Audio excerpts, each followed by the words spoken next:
تفسیر ضیاء القرآن جلد نمبر 3 21واں پارہ۔ بسم اللہ الرحمن الرحیم۔ سورہ سجدہ آیت نمبر 12۔ وَلَوْ تَرَىٰ إِذِ الْمُجْرِمُونَ نَاكِسُو رُؤُوسِهِمْ عِندَ رَبِّهِمْ رَبَّنَا أَبْصَرْنَا وَسَمِعْنَا فَارْجِعْنَا نَعْمَلْ صَالِحًا إِنَّا مُوقِنُونَ۔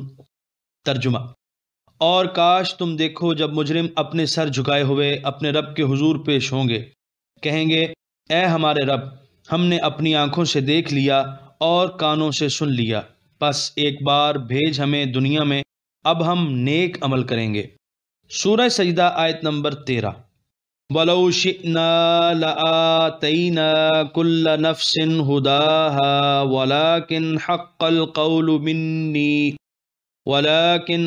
الْقَوْلُ مِنِّي لَأَمْلَأَنَّ جَهَنَّمَ مِنَ الْجِنَّةِ وَالنَّاسِ أَجْمَعِينَ۔ ترجمہ: جواب ملے گا، اور اگر ہم چاہتے تو ہم دے دیتے ہر شخص کو اس کی ہدایت، لیکن یہ بات طے ہو چکی ہے میری طرف سے کہ میں ضرور بھر دوں گا جہنم کو تمام سرکش جنوں اور نافرمان انسانوں سے۔ سورہ سجدہ آیت نمبر 13 کے پہلے حصے کی تفسیر۔ آج تو کفار و مشرکین فخر و غرور سے دندناتے پھرتے ہیں، حق سننے سے اور حق کو ماننے سے انکار کر رہے ہیں۔ ذرا اس وقت کا خیال کرو جب انہیں خداوند ذوالجلال کی بارگاہ میں لا کھڑا کر دیا جائے گا۔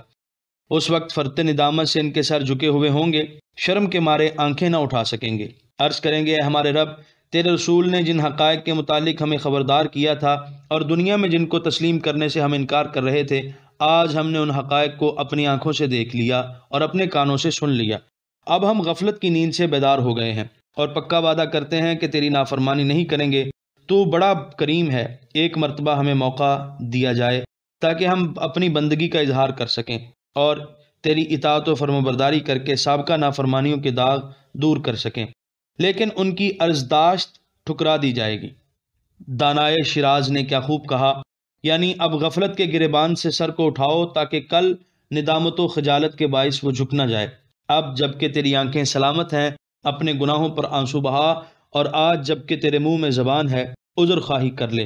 یاد رکھ، جسم میں جان ہمیشہ نہیں رہے گی اور نہ منہ میں زبان ہمیشہ رہے گی۔ سورہ سجدہ آیت نمبر 13 کے بقیہ حصے کی تفسیر۔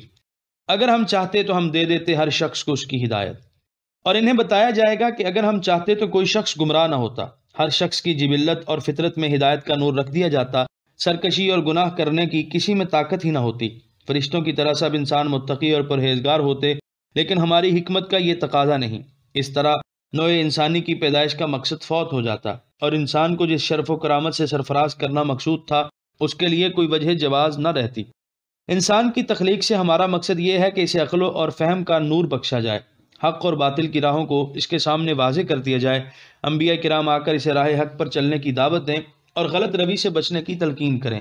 اس کے بعد انسان کو ایک گونا آزادی دی جائے کہ چاہے تو ایمان لائے اور چاہے تو کفر کرے، چاہے تو راہ حق کو بطیب خاطر قبول کرے اور چاہے تو لذت کوشی کی طلب میں غلط راستے پر سرپٹ دوڑنا شروع کر دے۔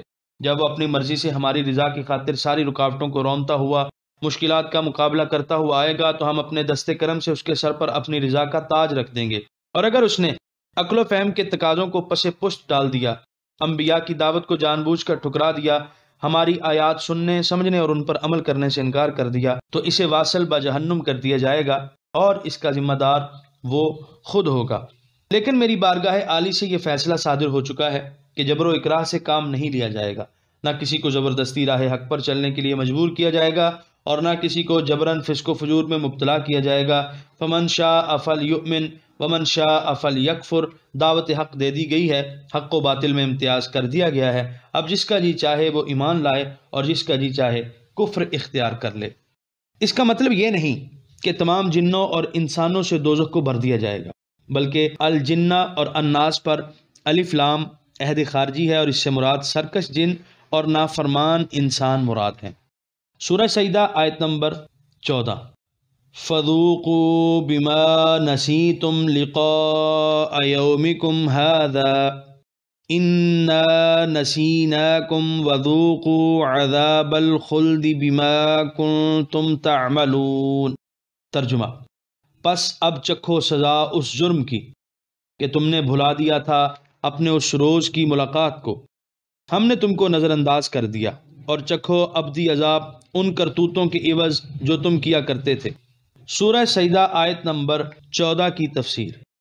نسیان کا معنی بھلا دینا اور فراموش کر دینا ہے، لیکن کسی چیز کو ترک کرنے اور نظر انداز کر دینے کے معنی میں بھی یہ لفظ استعمال کیا جاتا ہے، خصوصاً جب اس کی نسبت اللہ تعالیٰ کی طرف ہو، کیونکہ وہاں بھولنا اور فراموش کرنا مراد نہیں ہو سکتا، کیونکہ یہ عیب ہے اور اللہ تعالیٰ ہر عیب سے پاک ہے۔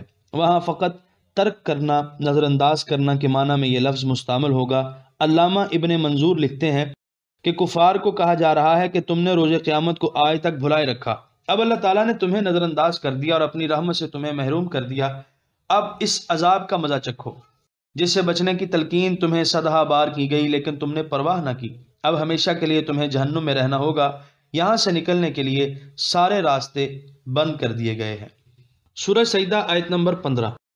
انما یؤمن بآیاتنا الذین اذا ذکروا بها خروا سجدا وسبحوا بحمد ربهم وهم لا يستكبرون۔ ترجمہ، صرف وہی لوگ ہماری آیتوں پر ایمان لاتے ہیں جنہیں جب ہماری آیتوں سے نصیحت کی جاتی ہے تو گر پڑتے ہیں سجدہ کرتے ہوئے، اور پاکی بیان کرتے ہیں اپنے رب کی حمد کرتے ہوئے، اور وہ غرور اور تکبر نہیں کرتے۔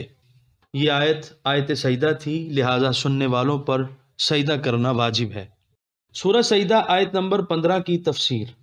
حضور نبی کریم علیہ الصلاۃ والتسلیم نے کفار کو سمجھانے میں کوئی کسر نہ چھوڑی، دلائل سے، معجزات سے، اپنی دل آویز باتوں سے، اپنے دلکش عمل سے انہیں حق کی طرف بلایا، لیکن ان کی ہٹ دھرمی میں شر منہ فرق نہ آیا، جس سے حضور کے قلب مبارک کو سخت اذیت پہنچی۔ اللہ تعالیٰ اپنے محبوب کو تسلی دیتے ہیں کہ آپ پریشان نہ ہوں، یہ اس لیے ایمان سے محروم نہیں ہے کہ آپ نے تبلیغ میں کوئی کوتاہی کی ہے، بلکہ قبول حق کی ان میں سرے سے اہلیت ہی نہیں۔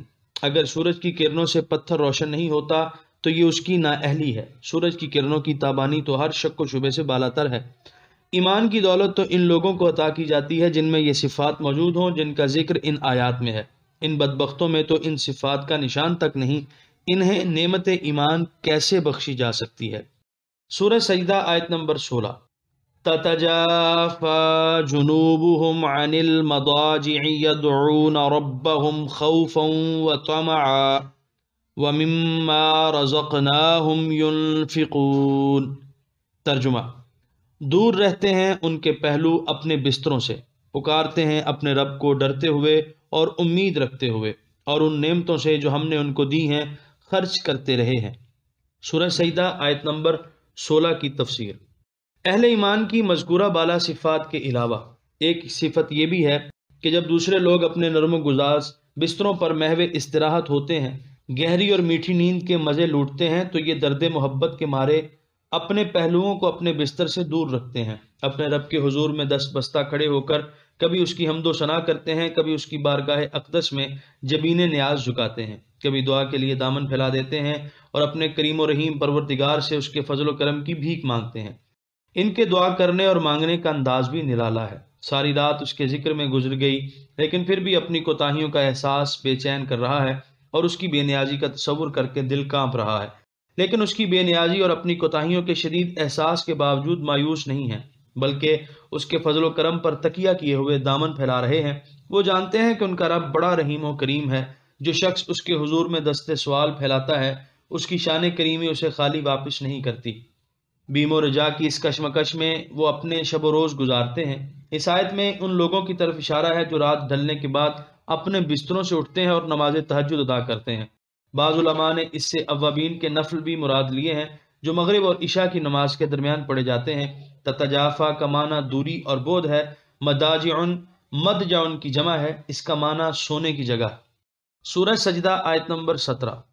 فَلَا تَعْلَمُ نَفْسٌ مَّا أُخْفِيَ لَهُم مِّن قُرَّةِ أَعْيُنٍ جَزَاءً بِمَا كَانُوا يَعْمَلُونَ۔ ترجمہ، پس نہیں جانتا کوئی شخص جو نعمتیں چھپا کر رکھی گئی ہیں ان کے لیے جن سے آنکھیں ٹھنڈی ہوں گی، یہ صلہ ہے ان اعمال حسنہ کا جو وہ کیا کرتے تھے۔ سورہ سجدہ آیت نمبر 17 کی تفسیر۔ یعنی کوئی شخص ان انعامات اور نوازشات کا تصور بھی نہیں کر سکتا جو ہم نے اپنے بندوں کے لیے مخصوص کر رکھی ہیں۔ صحیح بخاری اور صحیح مسلم دونوں میں یہ حدیث موجود ہے۔ حضرت ابو ہریرہ رضی اللہ عنہ نے نبی کریم صلی اللہ علیہ وآلہ وسلم سے روایت کی ہے کہ اللہ تعالیٰ فرماتے ہیں کہ میں نے اپنے نیک بندوں کے لیے ایسی نعمتیں تیار کر رکھی ہیں جن کو آج تک کسی آنکھ نے نہیں دیکھا، کسی کان نے نہیں سنا، اور نہ کوئی انسان اپنے دل میں ان کا تصور کر سکتا ہے۔ اس کے بعد حضور نے یہ آیت تلاوت فرمائی۔ سورہ سجدہ آیت نمبر 18۔ افمن کان مؤمنا کمن کان فاسقا لا یستوون۔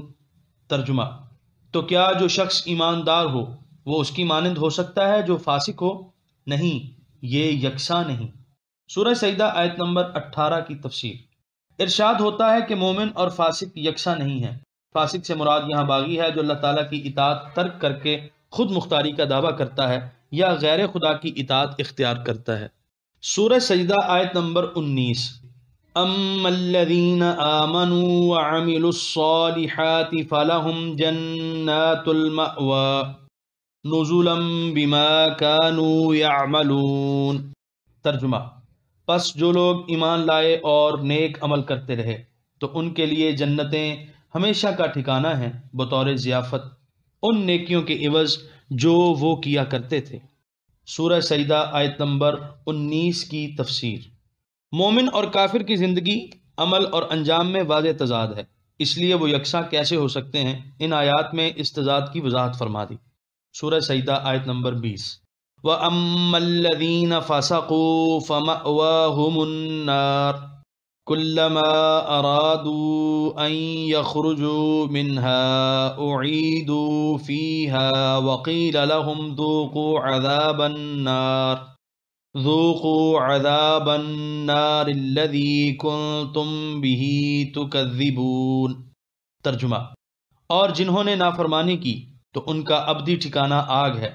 جتنی مرتبہ وہ ارادہ کریں گے کہ کسی طرح یہاں سے نکل جائیں تو ہر بار انہیں لوٹا دیا جائے گا اس میں، اور انہیں کہا جائے گا چکھو آگ کا عذاب جسے تم جھٹلایا کرتے تھے۔ سورہ سجدہ آیت نمبر 21۔ وَلَنُذِيقَنَّهُم مِّنَ الْعَذَابِ الْأَدْنَىٰ دُونَ الْعَذَابِ الْأَكْبَرِ لَعَلَّهُمْ يَرْجِعُونَ۔ ترجمہ، اور ہم ضرور چکھاتے رہیں گے انہیں تھوڑا تھوڑا عذاب بڑے عذاب سے پہلے تاکہ وہ فسق و فجور سے باز آ جائیں۔ سورہ سجدہ آیت نمبر 21 کی تفسیر۔ اللہ تعالیٰ فرماتے ہیں کہ ابدی عذاب میں گرفتار ہونے سے پہلے ان غافلوں اور سرکشوں کو ہم طرح طرح کی مصیبتوں اور رنج و الم میں مبتلا کر دیتے ہیں تاکہ وہ خواب غفلت سے بیدار ہو کر اپنی اصلاح کر لیں اور عذاب جہنم سے بچنے کی تدبیر سوچ لیں۔ یہ بھی اللہ تعالیٰ کی خاص مہربانی ہے کہ وہ کسی تکلیف اور مصیبت کو انسان کی اصلاح کا ذریعہ بنا دیتا ہے۔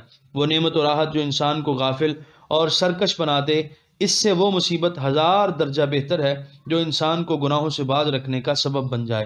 لعلہم یرجعون میں اسی بات کی طرف اشارہ کیا گیا ہے۔ سورہ سجدہ آیت نمبر 22۔